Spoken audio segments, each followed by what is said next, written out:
आज ही Doubtnut app download करें। Doubtnut पर होगा अब आपके सभी मैथ्स, केमिस्ट्री, फिजिक्स और बायोलॉजी डाउट्स का सफाया। बस अपने क्वेश्चन की फोटो खींचो, उसे क्रॉप करो और तुरंत वीडियो सोल्यूशन पाओ। Download now. नमस्कार दोस्तों, डाउटनेट में आपका स्वागत है। प्रश्न है, निम्नलिखित में से कौन सा बच्चों की शिक्षा में सुधार के लिए सबसे उपयुक्त है? इस प्रश्न के लिए दिए गए विकल्प हैं।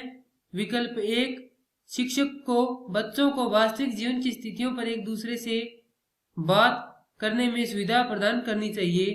विकल्प 2 है, नियमित मूल्यांकन परीक्षा आयोजित की जानी चाहिए। विकल्प 3 है, शिक्षक को विभिन्न उदाहरणों और दृष्टांतों का उपयोग करके सामग्री की व्याख्या करनी चाहिए। और विकल्प 4 है, कक्षा में सभी प्रकार की शिक्षण सामग्रियां होनी चाहिए।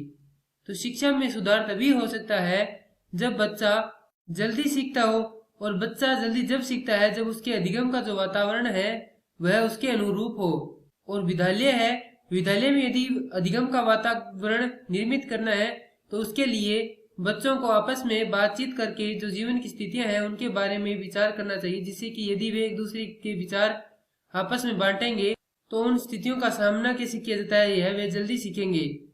इसीलिए जो शिक्षक है उन्हें बच्चों को जीवन की स्थितियां हैं उनके बारे में विचार करने के लिए एक दूसरे से बातचीत करने में सुविधा प्रदान करनी चाहिए, जिससे कि वे चीजों को जल्दी सीख सकें। उसी से ही शिक्षा का सुधार हो सकता है।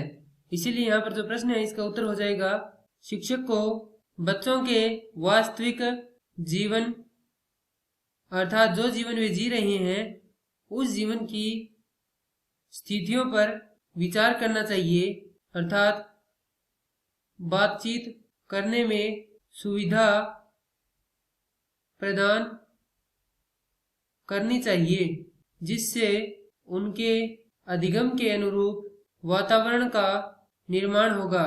यहाँ पर अधिगम का तात्पर्य है सीखने की क्षमता से। तो यह उत्तर दिए गए विकल्पों में से विकल्प 1 से मिलान करता है। विकल्प 1 है, शिक्षकों को बच्चों की वास्तविक जीवन की स्थितियों पर एक दूसरे के साथ बातचीत करने में सुविधा प्रदान करनी चाहिए। तो यह उत्तर इस प्रश्न के लिए सही है। अन्य जो विकल्प दिए गए हैं वह गलत है। विकल्प 2 है, नियमित मूल्यांकन परीक्षा आयोजित की जानी चाहिए। तो यह विकल्प गलत है, क्योंकि इससे शिक्षा में सुधार नहीं होगा। नियमित मूल्यांकन परीक्षा के कारण बच्चों पर परीक्षा का बोझ बढ़ेगा, जिससे उनकी सीखने की जो क्षमता है वह विकसित नहीं हो पाएगी, जिसका सीधा प्रभाव उनकी शिक्षा पर ही पड़ेगा। इसलिए यह विकल्प गलत है। तीसरा विकल्प है, शिक्षकों को विभिन्न उदाहरणों और दृष्टांतों का प्रयोग करके सामग्री की व्याख्या करनी चाहिए। तो यह आवश्यक नहीं हर बार कि बच्चों को विभिन्न दृष्टांत और उदाहरण देकर ही सामग्री की व्याख्या की जाए।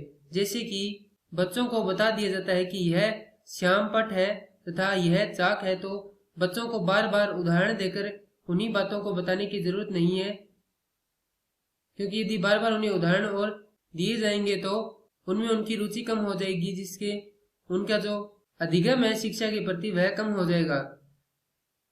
इसलिए यह विकल्प गलत है। विकल्प 4 है, कक्षा में सभी प्रकार की शिक्षण सामग्रियां होनी चाहिए। तो यह विकल्प गलत इसीलिए है क्योंकि शिक्षण सामग्रियों के होने से ही शिक्षा में सुधार नहीं होता है।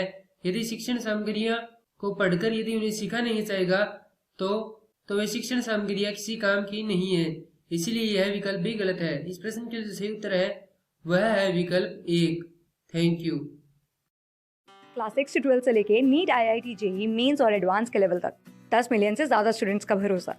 आज ही डाउनलोड करें डाउटनेट ऐप या व्हाट्सएप कीजिए अपने डाउट्स 8400 400 400 पर।